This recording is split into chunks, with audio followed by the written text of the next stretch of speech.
I got ill in Riyadh and I wanted to fight, but I took the doctors and my dad's and my team's advice and we pulled out the fight. I'm gutted about it, but shit happens in life.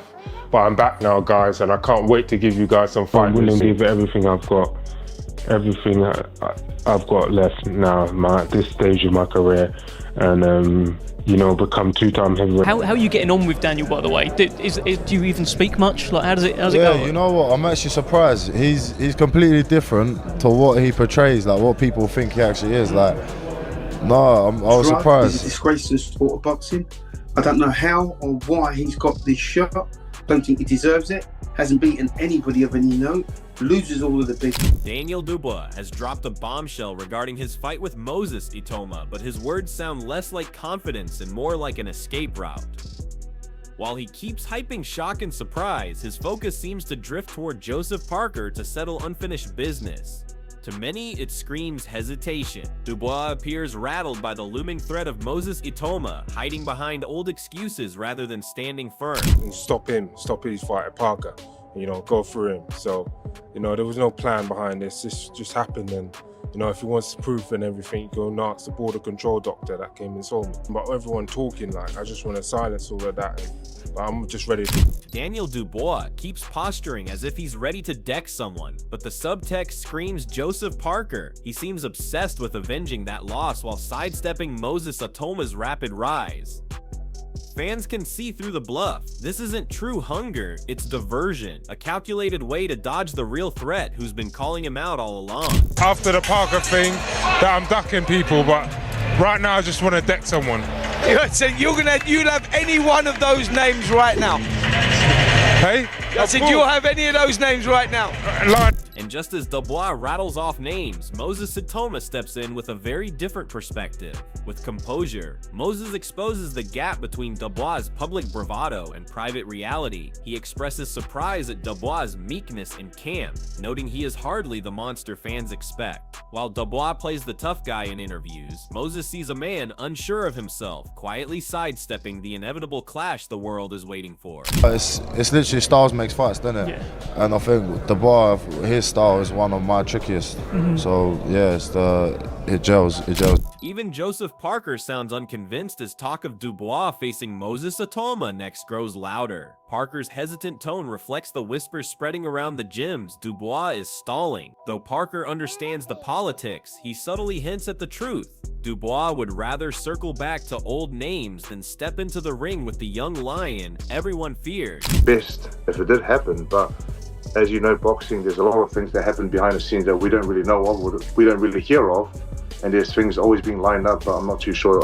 And while Parker questions what's next, Frank Warren steps in with his own take on Dubois' situation. Warren attempts to soften the blow by comparing Dubois to Frank Bruno, but the subtext is clear: excuses and patience. Meanwhile, Moses Itauma is already knocking louder, yet Dubois is being framed as a project still needing time. Fans aren't buying it. They see a fighter ducking the real storm that lies ahead. Until that round, I thought it was a pretty good fight to watch. And Daniel's obviously very disappointed. He's in the dressing room at the moment, and if he's going to come back, he's got to learn from it. He's only 27 years of age. I look back at, Frank Bruno, for example. 3 times he fought for the world title, and he got it in the fourth attempt. And Daniel, he's won a world title. So. Johnny Nelson spells out exactly what separates real fighters from pretenders. Total focus, isolation, and a higher mental level. His words shine a spotlight on Dubois' biggest problem: he's still clinging to excuses and PR noise. Meanwhile, Moses Itauma already lives at that higher level. Nelson describes, instead of zoning out distractions and zeroing in on Moses, Dubois appears preoccupied with old grudges against Joseph Parker and constant image management. The contrast is glaring. Moses, still a teenager, is carrying himself like a seasoned pro, while Dubois, a veteran, is coming across like a confused prospect. Nelson's breakdown exposes this perfectly. UK fans are beginning to see Dubois not as the next big thing, but as a man lost in make-believe, unwilling to confront the one opponent who could define him. Moses Moses Itauma isn't waiting, he's already in fight mode. In a room with civilians, with people that are not getting in the ring, are not putting their life on the line to totally get smashed and to get it wrong. They're living in make-believe land. He's the one that's getting in there to do the job. You have to take yourself away from that and put yourself on another level of existence. You've got to do that. And fighters will understand what Carl Frogie talks about the hurt game like a man who's lived it, and his words serve as a gut check for Dubois, whose body language around Moses suggests survival, not war. Frogie describes the mindset that Moses already carries. No fear, no excuses, total readiness for damage and victory. Dubois, on the other hand, looks like a fighter more concerned with protecting a brand than risking everything to beat the rising prodigy. UK fans remember Frogie walking into wars without a second thought, and Moses mirrors that same energy, while Dubois continues circling Parker and other safe names. Frogie's blunt tone underlines the stark contrast, a teenage fighter willing to go to war versus a heavyweight veteran acting like he still has time to hide. In boxing, hesitation equals defeat, and right now, Moses smells blood. You're not in party mode, you're in fight mode. You're in, I could be walking to a certain death mode here. This is the hurt game. This is a dangerous, hard sport where people get seriously injured in there.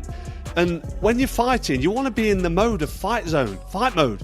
Let's go, I'm going to battle, I'm going to war, I'm a fucking warrior. I'm going in there to do some damage and potentially getting some damage done to me.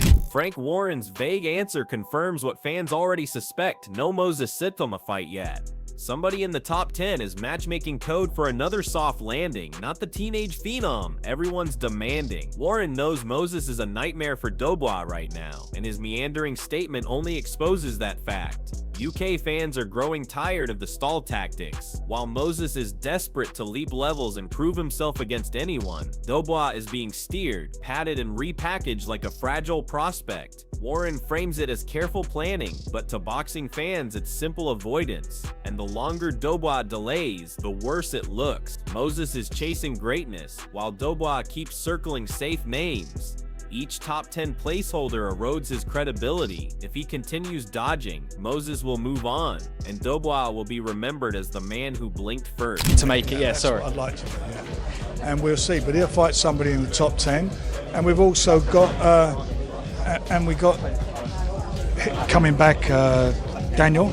Dave Allen doesn't mince words. He flat out calls Dubois a quitter. His biting line about being chairman of the Quit Committee has gone viral, reinforcing the growing belief that Dubois isn't built for the brutal climb Moses Itauma relishes. Critics highlight the mental gap perfectly. Dubois walked past Usyk as if nothing happened, only to bow out soon after, while Moses has shown no such cracks. Instead, the teenager thrives under pressure and demands the toughest fights. Allen's jab isn't just a joke, it's a public humiliation. UK fans are echoing it across social media, transforming Dubois' reputation from dangerous contender to fragile hype, until Dubois proves otherwise in the ring, preferably against Moses. Every promise of shock and surprise will sound hollow. Right now, Moses looks like the future, while Dubois looks like a man dodging destiny and running out of time. And he walked straight past Usyk, straight to the corner, it was completely fine. I think, and you know what, it's horrific to say I've quit. It's not horrific to say I'm quit.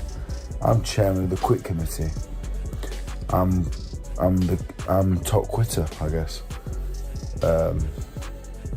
Anyway, he quit, yeah. Shane Mosley tries to offer Dubois an escape hatch by praising his mindset and blaming Usyk's size and experience. But to UK fight fans, it comes across as just another excuse. Everyone knows Usyk is elite, but Moses Itauma is the name Dubois can't stop sidestepping. A teenage lion without Usyk's belts, yet with enough hunger to devour any hesitation. Mosley's words may comfort Dubois' supporters, but they highlight a recurring pattern. Every setback is wrapped in explanations instead of accountability. Meanwhile, Moses isn't hiding behind claims of opponents being too big or too experienced. At just 19, he's calling out top names, sparring grown men, and preparing with the focus of a seasoned veteran. Mosley's commentary may sound supportive, but it exposes the glaring contrast between their paths. Dubois is still being spoken for, while Moses speaks and acts for himself, and that's why fans are shifting their faith to Moses Itauma as the next true star. No, I think Daniel was in the right mindset. I mean, I just think that Usyk had too much for him, like too much mental, too much experience, too much. He had too much for him. There was nothing he could do about that. If it was a smaller Usyk like it was when he fought the first time, maybe Dubois had a good chance. But now that Usyk's bigger and stronger, he already has this. So yeah, it's a wrap. It's a wrap for the heavyweight division now. Like I think. Dominic Ingles' Viking analogy is a brutal reminder of what happens when fighters dull their edge before war. His message is simple: you can posture all you want, but only the sharp survive. The words land heavily on Dubois, who has been caught between PR antics and real preparation, while Moses Itauma continues to sharpen himself like a blade. Ingle has seen plenty of so-called Viking fighters burn out, and Dubois looks to be teetering on that same edge. All noise until the bell rings, followed by hesitation and excuses. Moses, by contrast, is living the do-or-die mentality Ingle praises. He isn't partying, isn't dulling his senses. He's grinding, waiting to prove himself by dismantling someone exactly like Dubois. Ingle's words aren't just a history lesson, they're a warning.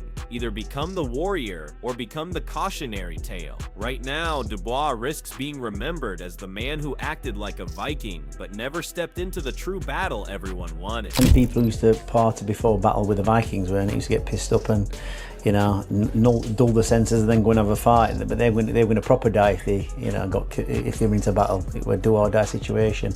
So maybe it's the same mentality. But this showdown isn't just another heavyweight scrap. It's a test of courage, legacy, and truth. Moses Itauma has bulldozed through every obstacle, a teenage prodigy moving with the poise of a veteran. Meanwhile, Daniel Dubois keeps circling names and making noise about shock and surprise. If Moses wins, he stamps himself as Britain's next dominant force, setting a new standard for hunger and fearlessness. If Dubois somehow shocks the world, he saves his career and silences months of ducking talk. But to do that, he'll need to transform into the warrior fans have yet to see. Right now, the momentum, energy, and belief are with Moses Itauma. What about you? Are you backing the young lion to take over, or do you believe Dubois will finally rise? Drop your prediction in the comments below.